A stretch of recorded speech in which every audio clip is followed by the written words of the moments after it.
Party కుటుంబ సభ్యులు నాయకులు మరి ముఖ్యంగా ఈ రోజు ఈ కార్యక్రమానికి ఎంత ఉత్సాహం ఊపు తీసుకొని వస్తున్నటువంటి మా తెలుగుదేశం పార్టీ కార్యకర్తలు సోదర సోదరీమణులందరికీ కూడా మరోసారి సభకి స్వాగతం పలుకుతున్నాం.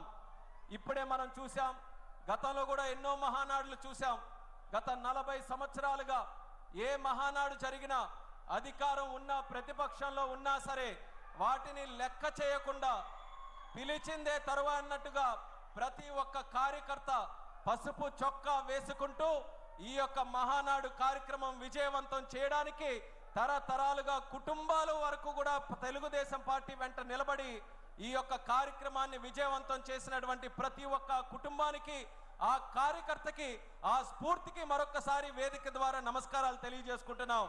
అలాగే గత 12 సంవత్సరాలుగా నేను చూస్తున్నటువంటి మహానాడుల్లో కూడా అతి ముఖ్యమైనటువంటి కార్యక్రమంగా ఎంతో ఆసక్తిగా ఎదురు చూసే కార్యక్రమం గతంలో ప్రతిపక్షంలో ఉన్నప్పుడు 2022లో ఒంగోలులో ఒక కార్యక్రమం చేస్తే ఆ మహానాడు ద్వారా కార్యకర్తలందరికీ కూడా ధైర్యం నింపి పంపించినటువంటిది మన మహానాడు కార్యక్రమం.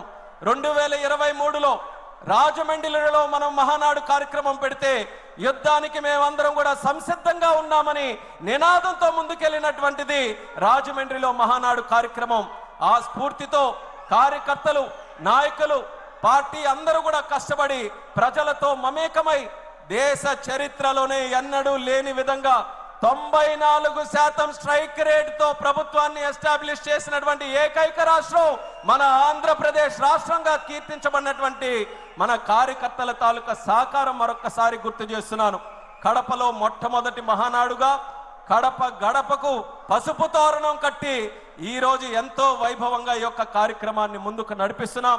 ఇప్పుడే మనం చూసాం, యువ నాయకుడు నారా లోకేష్ అన్న గారు ఒక యువ నాయకుడుగా కార్యకర్తల గుండెల్లో ప్రజల గుండెల్లో ఒక సుస్థిరమైనటువంటి స్థానం సంపాదించుకొని ఈరోజు ప్రజా నాయకుడిగా ఎదిగి ఆయన తాలూకా ఆలోచనలతో 40 సంవత్సరాలు స్వర్గీయ నందమూరి తారక రామారావు గారి తాలూకా నాయకత్వంలో నారా చంద్రబాబు నాయుడు గారి నాయకత్వంలో ఈ 40 సంవత్సరాలు తిరుగు లేకుండా పార్టీ ఏ రకంగా ముందుకు నడిచిందో మరో 40 సంవత్సరాలు కూడా తిరుగు లేకుండా తెలుగు జాతి ఉన్నంతకాలం సూర్యచంద్రులు ఉన్నంతకాలం తెలుగుదేశం పార్టీ అనుక్షణం ఉండాలనే ఆలోచనతో మరొక 6 శాసనాలని మన అందరికీ కూడా అందించడం జరిగింది మన లోకేష్ అన్న గారు.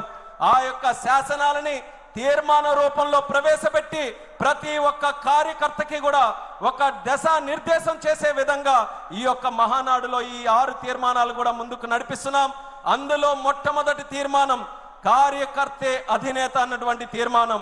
ఇప్పుడే లోకేష్ అన్న గారు చెప్పారు, కార్యకర్తకి ఎటువంటి ఆపద వచ్చినా కార్యకర్తకి ఏ కష్టం వచ్చినా నేను ఎప్పుడు కూడా ఉంటానని ధైర్యం ఇస్తూ అలాగే భవిష్యత్తులో కూడా ఆ కార్యకర్తకి పార్టీ ఎల్లప్పుడూ కూడా నిల్చుంటుందనే ఆలోచనతో ఈ యొక్క తీర్మానాన్ని ప్రవేశపెడుతున్నాం.